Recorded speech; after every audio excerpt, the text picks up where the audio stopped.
Let's go, এবার dance হবে।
বন্ধুরা, এই গানের জন্য যে খরচ হয়েছে এটা মননের দেওয়ার কথা ছিল।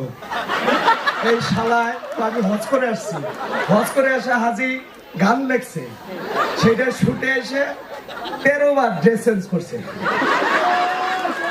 তাতে ওর ধর্মের দয়া নাই, যেই টাকা চাইছি তোমরা নির্ধারণ করে দাও এটার টাকা মনন দিবে না তুমি দিবে। দীপন যখন বললো হঠাৎ করে যে কেউ কিছু লিখে পাঠা, আমি জাস্ট 4 লাইনের মতো লিখে একটু টিউনের মতো করে দিয়ে বললাম যে আমি তো গান টান পারি না, এটা এরকম ভাবে হয় কিনা। বলছে মামা, আচ্ছা বাকিটুকু মামা বলুক।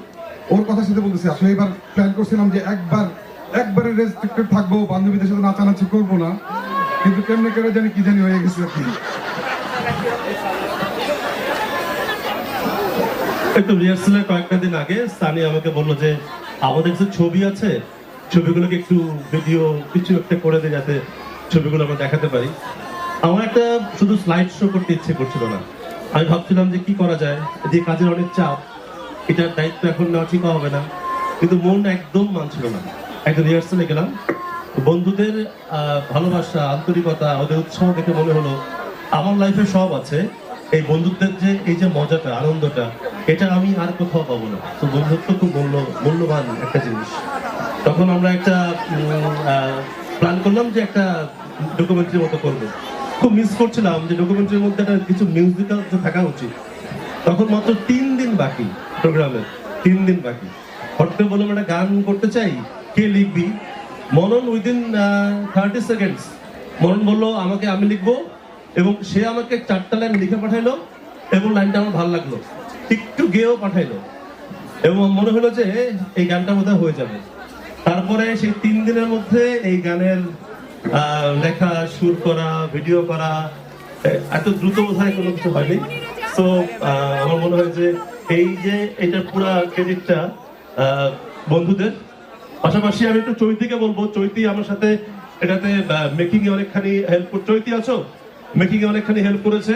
সানিকে আসতে বলবো, সানি মান্নান। আমি আসলে পুরোটার যে একটা মিউজিক ভিডিও হতে পারে বা কিছু হতে পারে সেটা আসলে বুঝিনি। এটা সানি এবং মান্নানের যে সাহস, এই সাহসে এটা হয়েছে এবং এইটার পিছনে চালিকা শক্তি হিসেবে কাজ করেছে মান্নান এবং সানি। ধন্যবাদ। আসলে মনন ওই উমরা করে আসছে কিছুদিন আগেই, আসার পরে হুট করে দেখলাম যে চমৎকার গেয়ে গিয়ে একটা নিজের মতো করে লিখে নিজে গিয়ে একটা পোজ দিল। দেখার পরে আমাদের চমৎকার ভালো লাগলো। সানি বললো যে এরকম একটা কিছু করলে কেমন হয়। আসলে স্লাইড শোর কনসেপ্টটা ছিল আমার যে শুধুমাত্র স্লাইড শো করবো। পরবর্তী মননে আসলে উদ্যোগ নিল যে একটা গান হইলে কেমন হয়, এবং দীপন যখন এসব যুক্ত হলো এবং তারা দেখলাম যে এত শর্ট টাইমে, আমার একটা আশঙ্কা ছিল যে এত শর্ট টাইমে এটা পারবে কিনা, বাট এত ফ্যান্টাস্টিক একটা জিনিস হয়েছে। আসলে আমার কাছে মনে হয়েছে যে এইটা ইউটিউবে এমন ভাইরাল হয়ে গেছে, অনন্তকাল এটা বেঁচে থাকবে আর কি। এই জন্য আসলে এর সাথে যারা সংশ্লিষ্ট, জুপির প্রেসিডেন্ট হিসেবে আমি মানে খুব গর্বিত যে আমার বন্ধুরা তো চমৎকার। দীপন্ত মানে এমনিতেই অতুলনীয়, তার যে সৃষ্টি, সৃজনশীল মানুষ। চৈতি চমৎকার নাচে, প্লাস আমাদের স্থানীয় হচ্ছে খুব মজার মানুষ, দুর্দান্ত মানে মজা করতে পছন্দ করে। আর মনন তো ইউনিভার্সিটি লাইফে থাকতো, তারা কিন্তু আমার হিংসা লাগতো আর কি। মানে শুধুমাত্র চেহারা সুন্দর সেজন্য না, সে খুবই ক্রিয়েটিভ, সবাই জানে আর কি, এবং মজা করতে পছন্দ করতো এবং তার চূড়ান্ত রূপ দিয়েছে এখন আর কি। ঠিক আছে, তবে টাকা না দিলে নাকি ছাড়বে না সানি। ঠিক আছে, সে কিন্তু বলছে যে সবই করবে, কিন্তু টাকা দিলে নাকি তার ইমান আমল নষ্ট হয়ে যাবে আর কি। Thank you. এই গানটার লিংক প্রত্যেকের কাছে ফেসবুকে চলে যাবে বা চলবে হোয়াটসঅ্যাপে, আপনারা দেখে নেবেন ইউটিউব থেকে। অনেক ধন্যবাদ বন্ধু 25।